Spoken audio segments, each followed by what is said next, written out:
आध्यात्मिक अरहम योग के पुण्यार्जक हैं व्रती श्री धर्मचंद जैन, श्रीमती शकुन जैन, श्री महक श्रीमती निधि जैन, एरिश इरा जैन, DLF फेज 2 गुड़गांव उत्तर प्रदेश।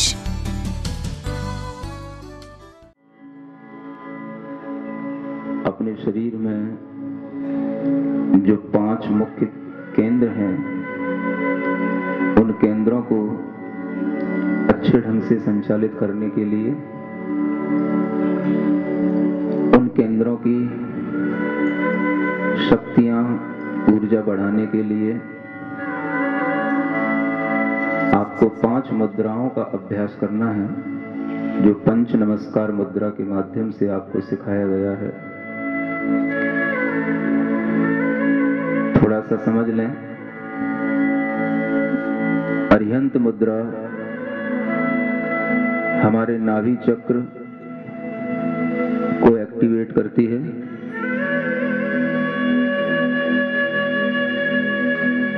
नमो अरिहंताणं। अरिहंत मुद्रा के साथ अपने दोनों हाथों को ऊपर करते हुए, गर्दन सीधी रखते हुए, मन ही मन 5 बार ओम अरहम नमः, ओम अरहम नमः, ओम अरहम नमः, ओम अरहम नमः, ओम अरहम नमः। प्रार्थना मुद्रा में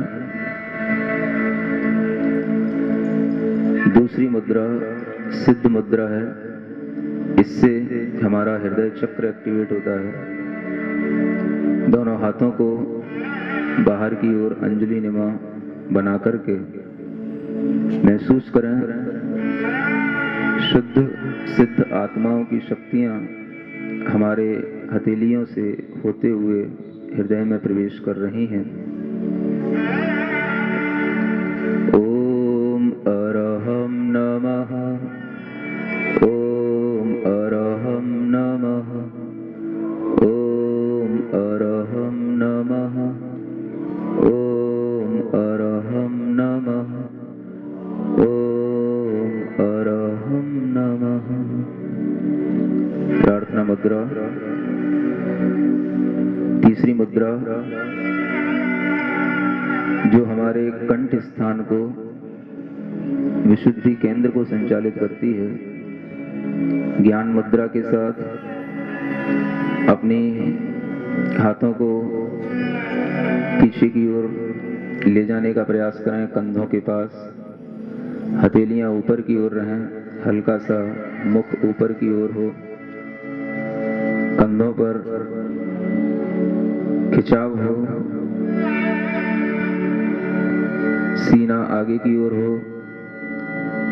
ओम अरहम नमः, ओम अरहम नमः, ओम अरहम नमः, ओम अरहम नमः, ओम अरहम नमः।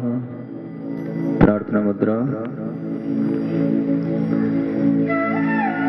चौथी मुद्रा हमारे ज्ञान केंद्र को संचालित करती है। अपने दोनों हाथों को बाहर की ओर निकालें, जैसे दीवार को हम थोड़ा सा प्रेस कर रहे हों, हाथ पूरे खिंचे हुए महसूस हों, उंगलियां मिली हुई रहें, अंगूठे उंगलियों से मिले हुए रहें, दोनों हाथों के अंगूठों के बीच में थोड़ा सा डिस्टेंस हो। अपनी दृष्टि को थोड़ी सी खोलना, उतना ही खोलना कि हमारी दृष्टि सीधे हमारे अंगूठों के ऊपर जाए, और अपने अंगूठों को अपनी दोनों आंखों से देखने का प्रयास करें। ओम अरहम नमः, ओम अरहम नमः, ओम अरहम नमः, ओम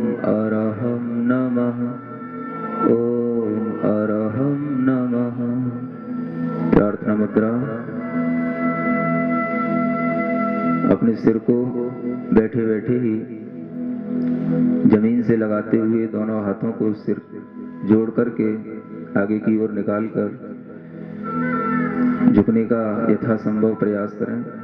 आराम के साथ श्वास छोड़ते हुए ओम अरहम नमः, ओम अरहम नमः, ओम अरहम नमः, ओम अरहम नमः। सबसे पहले आपको ये बता दूं कि हमारे शरीर में 7 मुख्य स्थान होते हैं, उनमें से हम 5 पर ज़्यादा ध्यान देते हैं। नाभि से नीचे हमारे 2 स्थान होते हैं, केंद्र होते हैं, जिनमें जहाँ पर हम बैठे हैं, जो मूल भाग है, जिस स्थान पर हम बैठे हैं, वो सबसे पहला मूलाधार केंद्र होता है।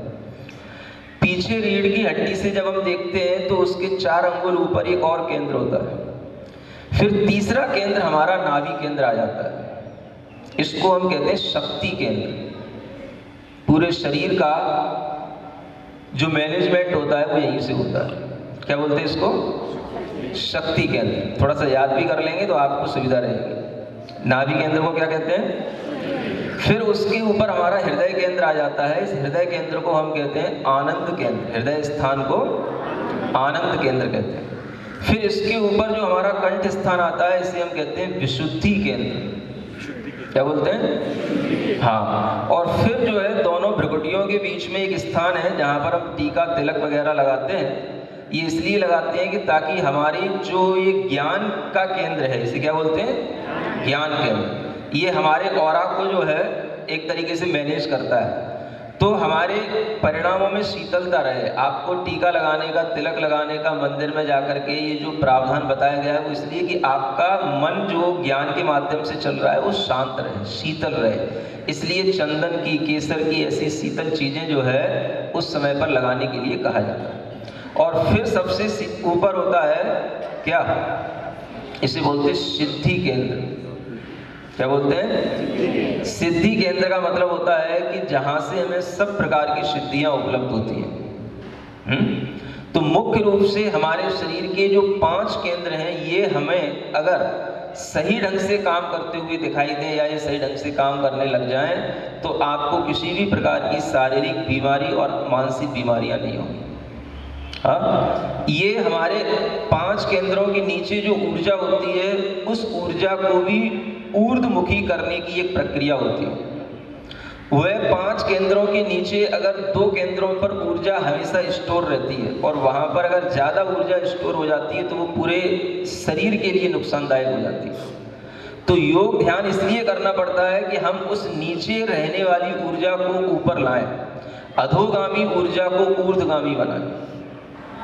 अगर नीचे ऊर्जा ज़्यादा होगी दोनों केंद्रों पर तो आदमी क्रोधी होगा, कामी होगा, अनेक प्रकार का व्यसनी होगा, ड्रिंकर होगा। सब उससे कहोगे तब भी वह कुछ भी नहीं मानेगा। इस तरीके की उसकी ऊर्जा ही उसको जो है पूरा का पूरा मतलब संचालित करती है। तो उस ऊर्जा को जो है वो आदमी अगर ध्यान के माध्यम से ऊपर लाने की कोशिश करे तो उसकी मानसिक वृत्तियां बदलने लग जाती हैं। अपने आप उसका मन कहेगा कि हमें इन चीज़ों को छोड़ना है। समझ में आ रहा है? कई लोग ड्रिंक करते हैं, स्मोकिंग करते हैं, गंदी आदतों में पड़ जाते हैं। वो जब तक ये प्रैक्टिस नहीं करेंगे तब तक उन्हें कितना भी समझाया जाए वो नहीं बदल सकते। तो ये जो नीचे की जो ऊर्जा होती है, इसको जब हम ऊर्ध्वगामी बनाते हैं तो हमारी मानसिक वृत्तियों पर फर्क पड़ता है।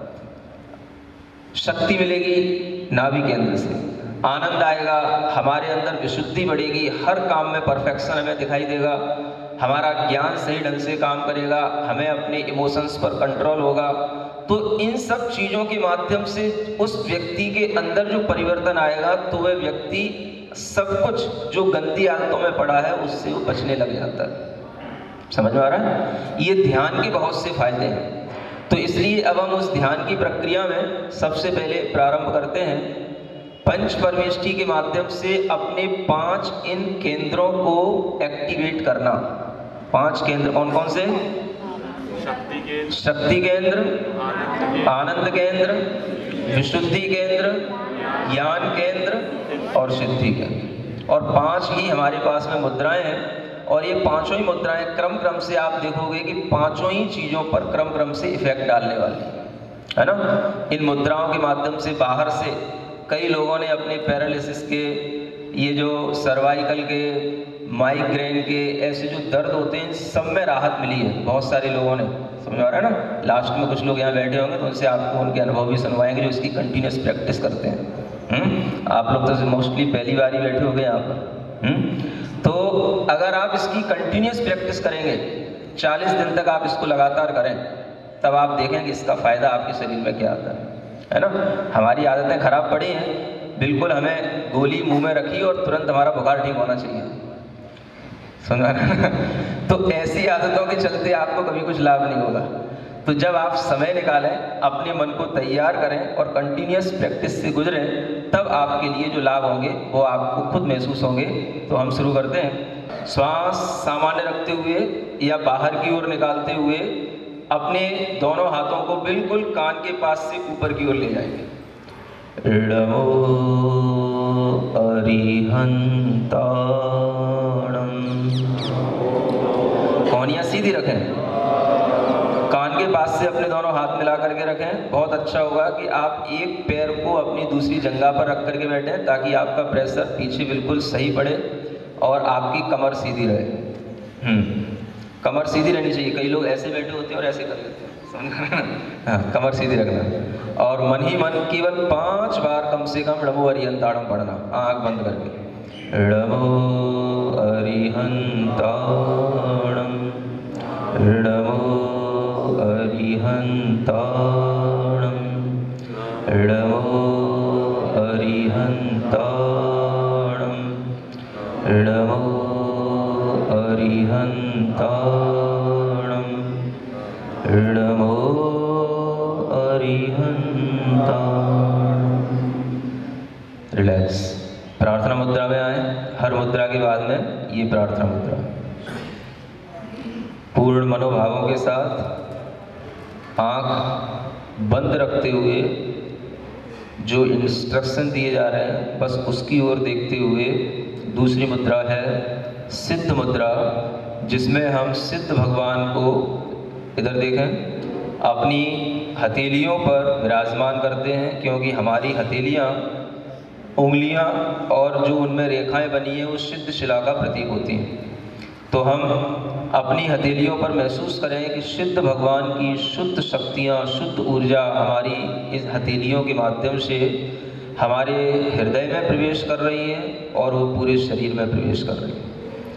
आँख बंद करके हथेली पर ध्यान रखते हुए सिद्ध भगवान की जो आत्माएं हैं उनका स्मरण करते हुए नमो सिद्धाणं, नमो सिद्धाणं, नमो सिद्धाणं, नमो सिद्धाणं, नमो सिद्धाणं। प्रार्थना मुद्रा। तीसरी मुद्रा है आचार्य मुद्रा। पहले अपने अंगूठे को और बगल की उंगली को मिलाएं, तीनों उंगलियां सीधी रखें, इसे कहते हैं ज्ञान मुद्रा। और इस ज्ञान मुद्रा के साथ अपने हाथों को कंधों के पास तक लाएं, कंधे पीछे की ओर, चेस्ट बाहर की ओर, हल्का सा गर्दन ऊपर करें और बोलें नमो आयरियाणं, नमो आयरियाणं,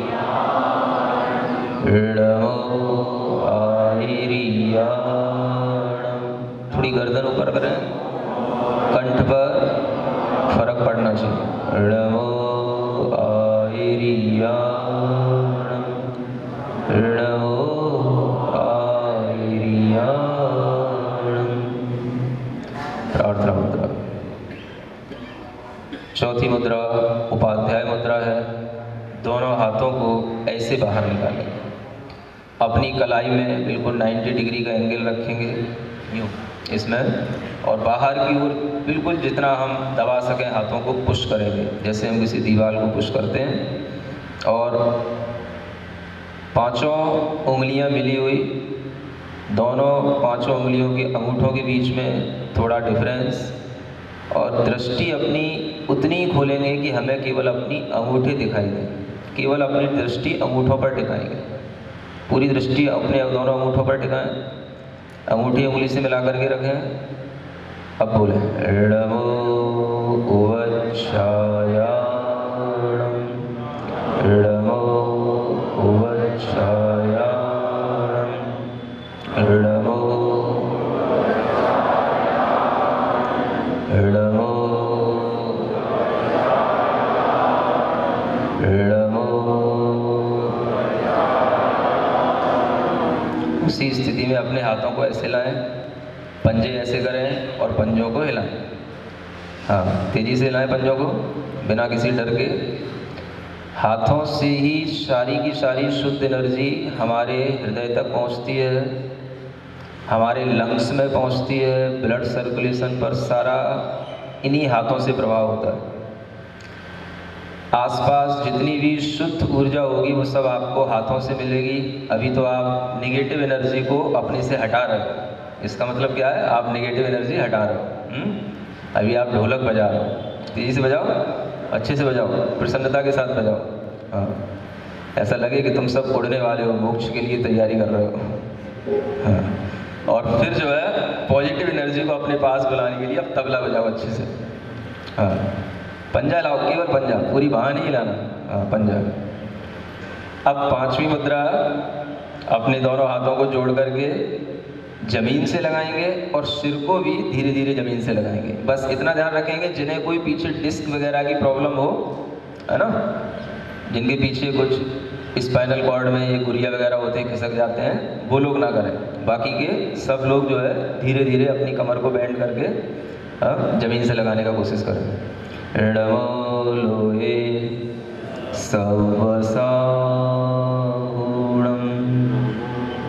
मन ही मन बोलेंगे णमो लोहे सवसागुणं। आंखें बंद रखते हुए अपने दोनों हाथ जोड़ेंगे, बिल्कुल आनंद के साथ अपने स्थान पर हिलते हुए, तालियां बजाते हुए, प्रसन्नता के साथ। अपनी प्रसन्नता कोई नहीं देख रहा हो, सिर्फ हम देख रहे हैं। और मेरे साथ प्रार्थना करेंगे इस भाव के साथ, मेरे मन में, तेरे मन में, सबके मन में हो, मेरे मन में, सबके मन में हो, मेरे मन में, तेरे मन में, वैर न होवे, पाप न होवे, वैर न होवे, पाप न होवे, भाव क्षमा का हो, भाव क्षमा का हो, मेरे मन में, तेरे मन में, सबके मन में हो, मेरे मन में, तेरे मन में, सबके मन में।